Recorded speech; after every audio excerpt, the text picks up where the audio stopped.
The Curse of the Midnight Drums. Part 1, The Village and the Warning. Long ago, in the heart of Africa, there was a small village named Obodo. The village sat between a wide river and a thick, dark forest. The people of Obodo lived simple lives. They farmed during the day, hunted when needed, and gathered at the square each evening to share stories around the fire. But there was something about Obodo that made it different from other villages. Wanna know? Stay till the end of this video. At midnight, when the moon was high and the night was silent, strange drums would play. Dum. Dum. Dum dum dum. The sound came from the forest. It was not the sound of ordinary drums. The beats were slow, heavy, and carried deep into the bones of anyone who heard them. The people of Obodo called them the Midnight Drums. No one in the village ever dared to follow the sound. They believed the forest was cursed. The elders always said, "When you hear the drums, close your doors. Do not listen. Do not look. Do not follow. For the forest takes those who are curious, and they never return."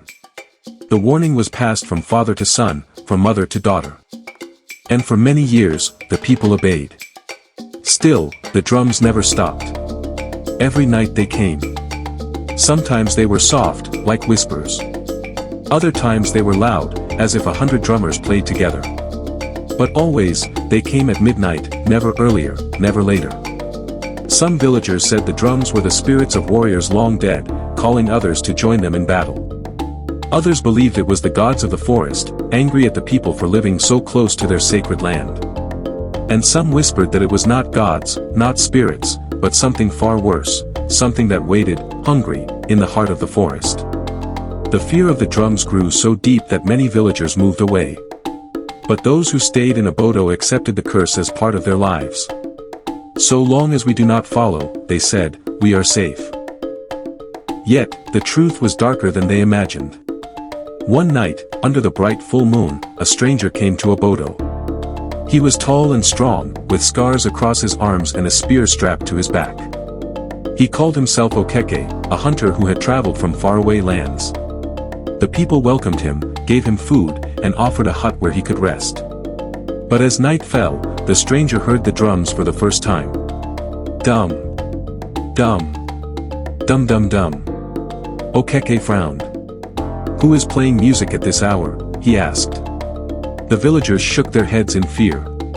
Old Mama Ifeoma, the oldest woman in the village, raised her hand and said, "Do not ask, stranger. Those are the midnight drums. They belong to the forest. Close your ears to them, or they will call your name." Okeke laughed.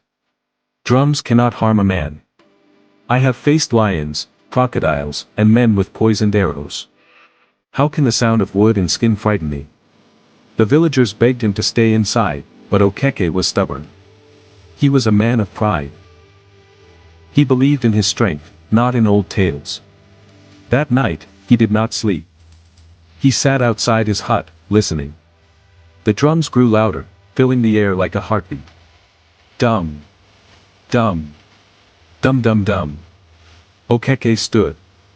He lifted his spear and looked toward the forest. In the moonlight, he thought he saw shadows moving between the trees, dancing to the rhythm of the drums. His blood raced. Curiosity burned inside him. "Tomorrow," he said to himself, "I will see who plays those drums." The next morning, he told the villagers his plan. Gasps filled the square. Some begged him to stop. Others turned away, afraid his words alone would bring misfortune. But Okeke only smiled. "Fear makes men weak," he said. "I will show you there is nothing in that forest but trees and animals. I will bring back the drummer, and you will laugh at your old fears." The elders warned him again. They told him of hunters who once tried the same and never came back. They told him of footprints that led into the forest but never returned. They told him of voices that called from the darkness, voices of men long dead. But Okeke did not listen. He was a man who trusted only in what he could see and touch. That night, when the drums began again, Okeke gripped his spear, tied a charm of protection around his neck, and stepped toward the forest. The villagers watched from their huts, their faces pale with fear. No one tried to stop him. No one followed. They only prayed. For once a man enters the forest of the midnight drums, his fate belongs not to himself, but to the curse. The Curse of the Midnight Drums. Part 2, Into the Forest. Okeke stepped into the forest with his spear in hand. The night air was heavy, and the moonlight struggled to pass through the thick trees. The sound of the drums guided him, deep and steady. Dum. Dum. Dum dum dum. Each beat seemed to pull him forward, as if invisible hands pushed him from behind. The forest was alive with strange noises. Crickets screamed louder than usual. Owls hooted, but their cries sounded more like warnings than calls. The leaves rustled though no wind blew. Okeke's sharp hunter eyes caught glimpses of movement, shadows sliding between the trees, always ahead of him, always out of reach. Still, he walked on, fearless. But something began to trouble him. The deeper he went, the more he realized the forest was not like any he had seen before. The trees twisted unnaturally, their roots rising above the ground like snakes frozen in mid-motion. Some trees bent toward him, their branches curling like claws. Once, he touched the bark of a tree. It felt wet. But when he looked at his hand, it was not water, it was dark red, like blood. He wiped it quickly and gripped his spear tighter. "This is only trickery," he whispered. "The villagers fear too much." Still, the drums called. Dum. Dum. Dum dum dum. At times, the beats slowed, and he thought they had stopped. Then suddenly they grew louder, faster, as if the drummers were waiting for him to draw nearer. Hours passed. Or perhaps only minutes. In the forest, time seemed strange. The moon no longer moved across the sky. It hung still, caught between branches like a trapped animal. Okeke began to feel something unusual in his chest. It was as though the drums were not only outside but also inside him. His heart began to beat with them, in the same rhythm. Dum. Dum. Dum dum dum. He pressed his hand to his chest. His heartbeat matched the drums exactly. For the first time, fear whispered in his mind. As he walked farther, Okeke came to a small clearing. The drums grew very loud here, and the ground shook softly with each beat. In the center of the clearing stood a giant drum. It was taller than a man, made of black wood, with carvings of faces all around it. The faces looked alive, their mouths open in silent screams. The skin of the drum was not from animal hide. It looked like stretched human skin, pale and tight. Yet, no one was there to play it. Okeke stepped closer. He raised his spear and touched the drum lightly. The moment he did, the sound stopped. Silence filled the forest. The air grew heavy. Even the insects and owls fell quiet. Okeke frowned. So this is the drum that has frightened a whole village? It is only wood and skin. But before he could move, the ground beneath him trembled. The faces on the drum shifted. Their eyes opened. Their mouths moved, whispering in many voices at once. "Why have you come?" Okeke stumbled back. "What trick is this?" he shouted.